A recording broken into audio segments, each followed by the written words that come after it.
Gusto mo bang lagyan ng thumbnail ang mga video mo sa Facebook?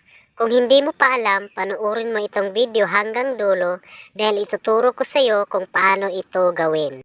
So bago yan, ipaliwanag ko muna kung ano ang gamit ng thumbnail sa ating mga video.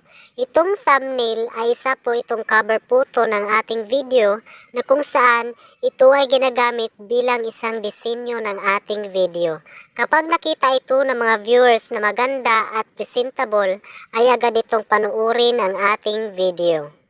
Ngayon ay proceed na tayo. So ang una nating gagawin ay pumunta po tayo sa ating Chrome. I-click natin ang Chrome. Kapag nandito na tayo, dito sa taas, i-search natin dito sa search bar, wave.facebook.com. Kapag na-search na po natin ito, mapupunta po tayo sa ating Facebook account. Then click natin. Kapag andito na tayo, dito sa taas meron tayong makikitang tatlong dot, i-click natin yan. Then hanapin lang po natin dito yung desktop site. Kapag nahanap na po natin, i-click natin itong maliit na box dito sa bandang gilid upang makita po natin lahat yung mga text at photo sa ating Facebook. Dito, teka lang, i-zoom ko muna para makita natin.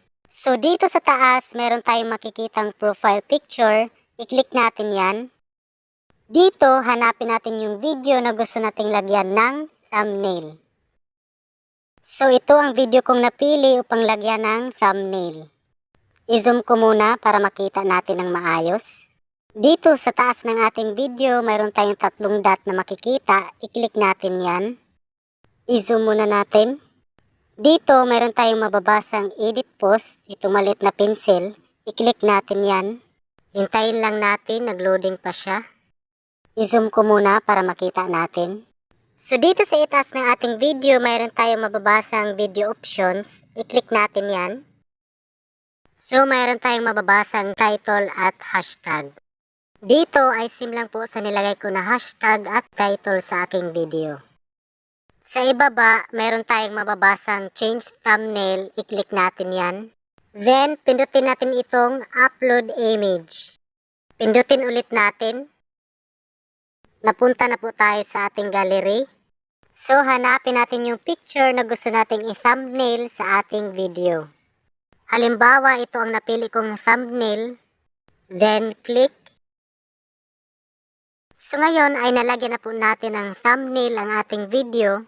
Dito sa pinakababa, meron tayong mababasang save. I-click natin yan. Then, ito na po ang lumabas. Then, i-click ulit natin ang save.